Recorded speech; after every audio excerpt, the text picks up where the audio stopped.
Continúan las repercusiones del tsunami que causaron los antejuicios en el organismo judicial. La presidenta de la Corte, Silvia Valdés, guarda silencio, mientras otros magistrados se distancian de Blanca Stalin. Por su parte, el magistrado Orellana Donis se defiende de las acusaciones y surgen voces que piden la salida de los tachados. Ese es el tema de la noche. Participe con el hashtag SF, que renuncien. A continuación veamos cuál fue el ambiente que se vivió en el Palacio de Justicia.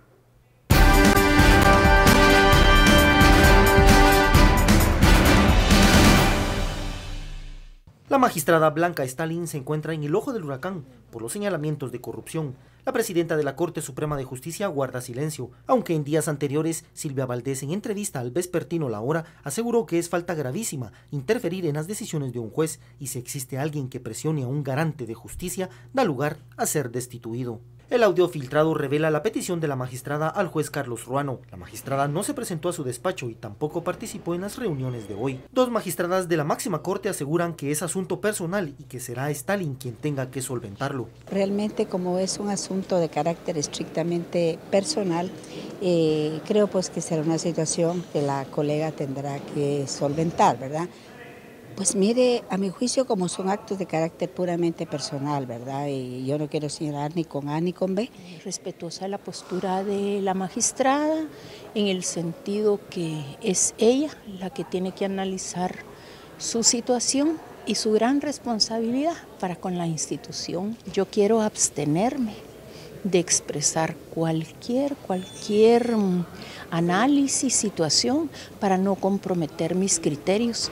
En la sociedad guatemalteca de nuevo se produce el efecto de la indignación y es aquí donde el Palacio de Justicia se convierte en una caldera ante la pérdida de credibilidad en el ente encargado de impartir justicia. La magistrada Blanca Ida Stalin Dávila debe continuar en el cargo, por lo que la sombra de la corrupción y el silencio ronda los pasillos de la Corte Suprema de Justicia. Bienvenidos a Sin Filtro. Noche de jueves continúan las reacciones por este tsunami en el organismo judicial, específicamente en la Corte Suprema de Justicia, luego de que CICIG y Ministerio Público presentaran dos antejuicios. Uno de estos antejuicios contra la figura de Blanca Stalin, una figura influyente y de poder dentro de ese organismo del Estado. La etiqueta SF, que renuncien. Damos la bienvenida a nuestros analistas esta noche. Daniel Hiring, Karin Slowin, muy buenas noches, ¿qué tal? Bueno, un poco las repercusiones, las reacciones el día después del que se diera a conocer esta noticia por parte de CICIG y del Ministerio Público. Ayer la magistrada Blanca Stalin se defendía con todos los argumentos que podía, creo que los que tenía. Luego se publica un audio, Guatevisión publica un audio en donde ya podemos tener conocimiento de las interioridades de esa conversación con el juez Ruano. Por la mañana el juez se va del país por cuestiones de seguridad. ¿Y esto cómo deja el escenario en este momento de la Corte Suprema de Justicia? ¿Dónde está la credibilidad de los magistrados? ¿Cómo está la figura de esta Corte luego de 24 horas del anuncio de los antejuicios, Daniel? Bueno, está por los suelos. Concretamente el caso de Blanca Stalin es un caso trágico en ese sentido. La defensa que hizo ayer en rueda de prensa de ese encuentro que tuvo con el juez, se viene completamente abajo con el audio que saca ayer Guatevisión, donde claramente se ve que está metiendo presión a un funcionario que está subordinado a ella de alguna manera. Hay que pensar que si eres de la Corte Suprema de Justicia tienes capacidad para mover, para sancionar, para evaluar, o sea, tienes poder sobre un magistrado como él, y entonces en esa conversación y en ese contexto empieza a hablar de detalles del caso de su hijo. Empieza a decirle que si su hijo, que está ahí por fanfarrón, que tiene que tener en cuenta, hace recomendaciones sobre cuándo tiene que empezar el debate, hace recomendaciones sobre medidas sustitutivas, las menciona, y en todo ese contexto, bueno, si condenaron a Gudy Rivera a 13 años de cárcel con la conversación que tuvo, bueno, yo creo que está bastante claro en este caso que estamos hablando de un delito igual o mayor que ese, porque Gudy todavía fue un poquito más sutil que ella, sinceramente.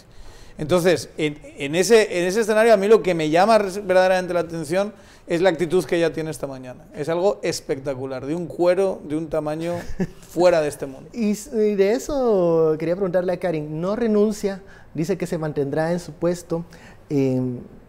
¿Cómo afecta esto a la Corte Suprema de Justicia?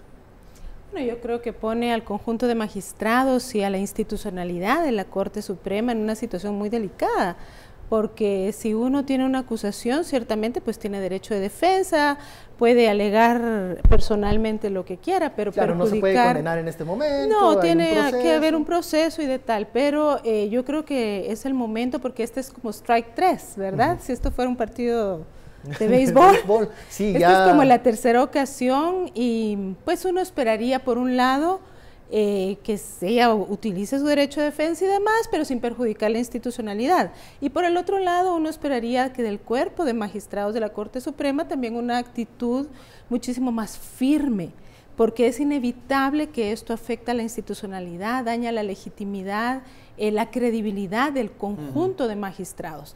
Así que yo creo que estamos viendo una escena, ¿verdad?, que quisiéramos que ella más bien use su derecho de defensa, pero sin dañar la institucionalidad. Y eso sí significaría ponerse a un lado, no con un permiso, como ya lo hizo también con no sé cuántas veces, sino realmente poniéndose aparte y defendiéndose, perfecto, pero como ciudadana. Como ciudadana, pero como una magistrada. A mí eso que está diciendo Karin me parece muy, muy interesante, que tú veas de la institucionalidad, no veas una actitud valiente como la que sí tuvo el juez denunciando, sino que todo el mundo está diciendo, no quiero opinar, no quiero comprometerme, que es el típico recurso de juez, no, es que por si acaso yo puedo ver algo en este caso, no voy a decir absolutamente nada, y entonces da una sensación de estar echando balones fuera y no preocuparse por, mire, esta mujer y lo que está haciendo está atacando directamente a toda la institucionalidad. Entonces, por favor, esta mujer debería renunciar y eso es lo que haría cualquiera de nosotros si estuviese en esa circunstancia.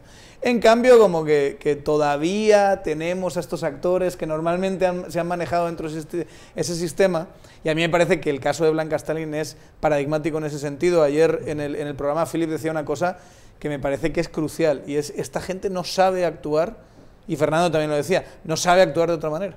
Es como que han aprendido estas mañas y las reglas del juego cambian un poquito y no son capaces de adaptarse a esas nuevas reglas del juego. Ellos no tienen otro guión, no tienen el guión de apartarse, de no dañar a la institucionalidad estando dentro. No, ellos no saben cómo manejarse en ese ambiente. No, digamos... Pero es que cuando has vivido en la impunidad, has ejercido en la impunidad, tú sospechas que esta ola va a pasar.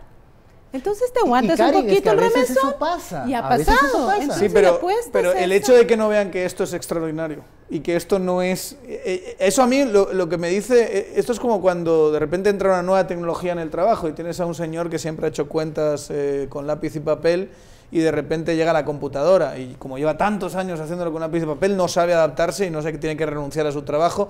Esto es un poquito igual. No significa que sean gente que no tenga capacidad intelectual, simplemente que como han vivido con unas reglas del juego, incluso los que no son necesariamente corruptos, sino que son jueces que se han mantenido un tanto al margen, pero que cuando ven que pasa esto, levantan las manos y dicen, no, yo no quiero opinar, por ejemplo, yo no quiero decir quienes nada. No son corruptos, pero aún no pueden leer estas nuevas señales desde el 2015 para acá, dirán, mejor no denuncio porque... Claro. La regla acá es que me van a castigar. No, bueno, y Blanca Stalin, es que mira quién es y mira los contactos que tiene, y mira quién conoce, y mira qué carácter tiene cuando siente que estás siendo poco leal con ella. Entonces todo eso se va regando y tienes a gente que está un tanto paralizada. Hemos hablado muchas veces, yo creo que el ejemplo de Mario Taracena es claro de alguien que sabe perfectamente las reglas de lo anterior y dice, la cosa está cambiando, hay que cambiar el comportamiento también. Pero luego te encuentras con esta gente que es fascinante, que sean capaces de vivir cuando está tan claramente cambiando, no sé hasta qué punto, y eso habrá que verlo, pero están tan claramente cambiando ciertas reglas del juego que son incapaces de hacer las cosas como no las han hecho. ¿Qué mensaje enviar a aquellos magistrados, algunos de ellos que los entrevistó Cristian Martínez en el Palacio de Justicia, que prefirieron callarse, que prefirieron no comentar, para que puedan dar un paso adelante y decir, esta situación no puede seguir y la señora Blanca Stalin tiene que salir de la Corte? ¿Qué mensaje enviar, Karin? Bueno, yo creo que hay, digamos, hay un solo mensaje que queremos ver los ciudadanos, y es una persona que asume que tiene que ponerse a un lado para defender su asunto, pero que no tiene que dañar la institucionalidad. Y yo creo que esa debe ser la postura que debería tener la Corte en su conjunto. Por favor, no dañes la institucionalidad. Uno. ¿Por qué ha tardado tanto la Corte en pronunciarse? Pero el otro tema es, ¿por qué? Yo creo que Daniel lo ha dicho harto en este momento, es muy difícil salir de una cultura institucional y una cultura nacional donde por un lado uno se reprime para evitar consecuencias mayores, pero por el otro lado, mire, ¿qué mensaje pueden recibir los demás magistrados y los demás jueces cuando el juez que denuncia se tuvo que ir hoy del país? O sea, uno pone en riesgo muchas cosas, ¿no? Entonces, el mensaje es negativo. Yo quisiera ver, por ejemplo, la Asociación de Jueces exigiendo una Corte Suprema. El Colegio de Abogados, las instituciones académicas. Entonces, hay que entender de alguna manera, no quiere decir justificar, pero sí comprender que la presión no actúa a favor de una actitud más hidalga, por decirlo de alguna manera, de los magistrados. Tiene que venir de ellos en este momento. Y yo creo que hay que hacer una puntualización y que la gente, los actores políticos sobre todo, lo entiendan. Pedir la renuncia no es acusar de culpabilidad. No, es que para se aparte. Pedir la renuncia es una cosa que se hace entre amigos en otros países. Cuando dicen, mira, ¿sabes que hay demasiada presión sobre ti? Renuncia. Y ya veremos en el futuro si te vuelves a reincorporar y cosas así, porque obviamente los tsunamis políticos en todas partes hasta cierto punto pasan, pero dices, incluso asumiendo que Blanca Stalin es la persona más recta, limpia y sin mácula que existe en toda la política del sistema judicial guatemalteco, sería normal y lógico que ante una situación como esta renunciase. Lo más digno es lo más maduro políticamente, lo mejor para la institucionalidad, y yo creo de verdad que esos escenarios para ella también, porque yo, lo comentábamos con Ben antes del programa, yo secretamente quiero que no renuncie. O sea, por una parte uno dice que renuncie ya, pero por otra parte que no renuncie para que la presión se vaya haciendo cada vez mayor y cada vez se incentive más a la ciudadanía que se enfade con esta situación. Porque es eso, para ella es lo peor que puede hacer. La pone en el punto de mira y va a estar constantemente, según va avanzando este proceso, una presión sobre ella fundamental. Y después de lo que ha pasado esta semana, el presidente Jimmy Morales va a tener que mencionar algo en su discurso. Bueno, eso es algo que estaremos pendientes el sábado, a ver qué hace. Bueno, vamos al primer corte. Ya sabe, la etiqueta SF, que renuncien, envíe sus comentarios, opiniones. Volvemos luego de esta pausa.